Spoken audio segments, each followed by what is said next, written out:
So guys, today back for another video on the channel. Today we have the Newcastle United versus Everton preview, a massive game on Wednesday night. Obviously I'm going to speak a little bit about my experience at Old Trafford and whatnot before I start off the video. But before I do speak about anything, make sure to leave a like, subscribe to the channel if you haven't already. It would mean a lot if you could do so. But big game on Wednesday night, back at St James's Park under the lights, and I honestly can't wait.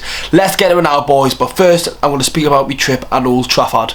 So, as you all know, boys, I mentioned in the preview and whatnot, and you've hopefully seen the vlog, I was in the home end, unfortunately, but I seen the game. I was there at Old Trafford. It was a weird experience. I couldn't sit there and scream at any of the players if they made a mistake, as I normally do when I'm sitting in the Gala Gate. But overall, it was a weird experience for me, being around people who, it was just completely different. There wasn't like a United. You couldn't, when I go to the Newcastle games, it wasn't like every single person around us is a Geordie. There were so many people from different parts of the country, across the world, and it just didn't feel like a football match. Obviously, I said before the game, the best outcome for me would be a 0-0. It means if they score, if Man United score, I don't have to celebrate, and if Newcastle score, I don't have to hold it. Obviously I would have preferred it to win, but for the overall, so I don't get kicked out or anything, and obviously the ticket did cost over 100 quid, so I paid 100 quid to watch a 0-0, but what can you do? It's done now, we're done and dusted. We've got the game against Everton. Let's get to the preview now, boys. So then, Everton, we'll have a look at their form and whatnot this season. They've actually had a decent season. I mean, they've only won 2 games, but considering where they were last season, I mean, they are sitting 14th and 2 points above the relegation zone with their back-to-back defeats they've got, but they look much better this season. They've only conceded 11 goals. We've got the best defence in the league with 9 goals conceded, but they've only scored 8, where Newcastle have scored 17. Little things like that are just really scary, but they have been playing a 5-back in recent weeks. They've turned McNeil into a wing-back. The Mikalenko, if I've said that right, he's been playing as a centre-back, which I think is a bit bizarre. Obviously Connor Cody's playing there now, James Towsowski, obviously Jordan Pickford, we all know what's going to happen with him. The midfield, the middle three is what Everton probably rely on the most this season. Onana's looked like a very good signing so far this season. Just Gay obviously returned after his move to PSG, and he's came back to Everton, and Alex Iwobi's improved massively in the Everton shirt, playing in that centre midfield role, but I don't know what it is. Just Everton, they just get weird vibes. It's one of them where it's like they've had an okay start to the season, but there's the club's still a bit gloomy. Do you know what I mean? Obviously Frank Lampard, the gaffer, will he last all season? It's a tough one to call, because so many of these managers are coming in with not very much experience as a manager, and just can't play up to it. But where are these managers going to start from? Like, look at Gerrard, he's probably going to get sacked by Villa very soon. You've got Lampard. You've got so many young managers in this league who have just recently been like playing football half a decade ago to then now managing football teams in the Premier League. It's a lot to handle, and it's a completely different experience being a manager and a player, as we all know. But can Everton break down this Newcastle team? I don't know. The midfield three is going to be a big test for Newcastle. I think that's the only thing we've got to really worry about.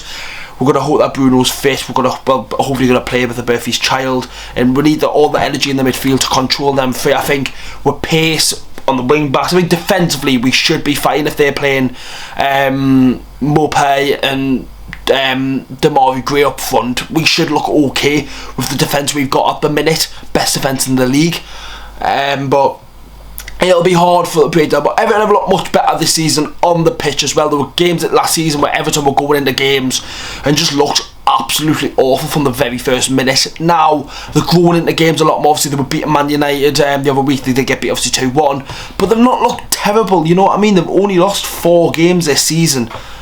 There's like 4 defeats this season. You look at the teams like Leicester, 7 defeats, Nottingham Forest 7 defeats, Southampton 6 defeats, Wolves even 5 defeats. 4 defeats isn't bad, but they just need to be picking up them wins, because if you don't, it will punish them. They won 2 in a row. They beat West Ham, which was a big result.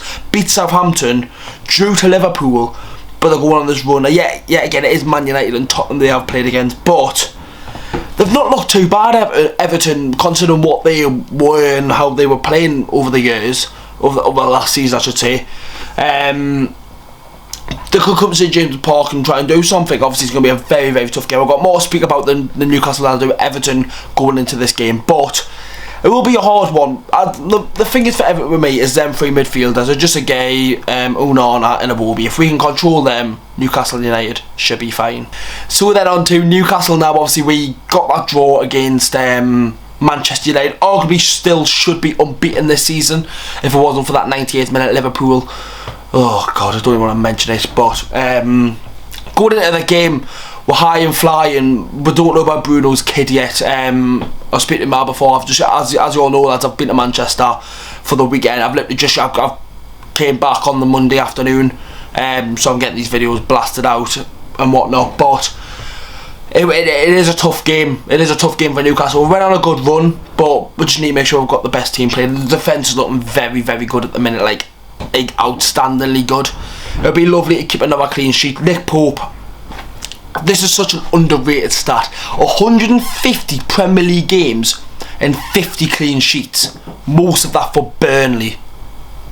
Like, how good is that? I think it's absolutely incredible and people aren't speaking about it enough. I think Dan Burn controlled Anthony for the most of the Manchester United game.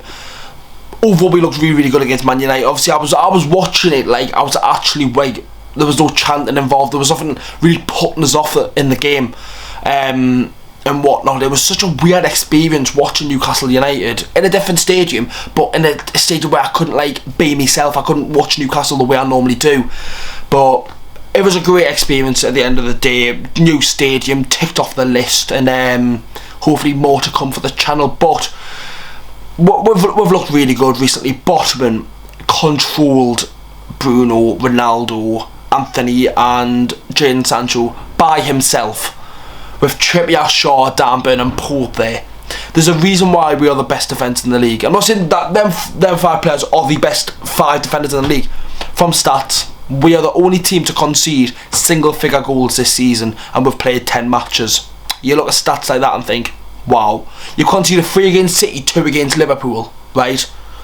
Right, so that's 5 goals. The rest of the 4 goals have came from 8 matches. That's 1 goal every 2 games we're conceding. That is incredible. Like, we've always known for having an okay defence under Rafa, sometimes under Bruce, and it was more the attacking side where we struggled with. 17 goals this season.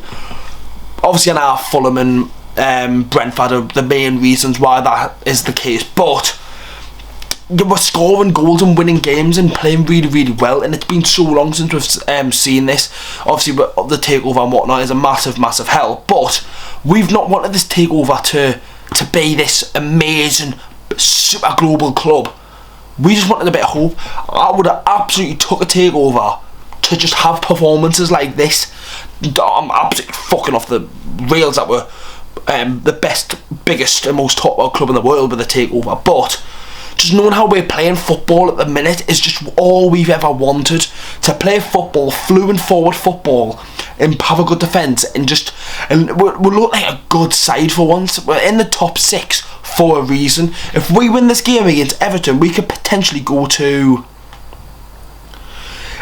just 5th with Chelsea winning. But if we got a 5th, set a massive label on the football club. It really, really does. 15 points, we are 7 points above the relegation zone. Like, when was the last time Newcastle was 7 points above the relegation zone? In October. Honestly, I could not tell you, but we're looking really, really good. If I've got to say a prediction, I have got to be positive. I don't think we're going to concede. I'm going to go with a 2-0 Newcastle. Obviously, last time against Everton at home, one of the best games I've ever been to. It was like that win we needed. It was really, really good. It was like, I think we got like 2 wins. It was 3 wins in a row. We beat Leeds, Everton, then Aston Villa. That was a brilliant game on a Tuesday night. Getting them vibes again. Hopefully we can see another Kieran Trippier free kick, but that is the end of the preview. Make sure you like, boys, subscribe to the channel if you haven't already. It would mean a lot if you could do so. Hope you all had a good weekend. If you had went to Manchester, I wish I could have been in that away end with you boys, but what can you do? See you all at St James's Park on Wednesday, and hopefully Newcastle United can pick up 3 points. Away the lads.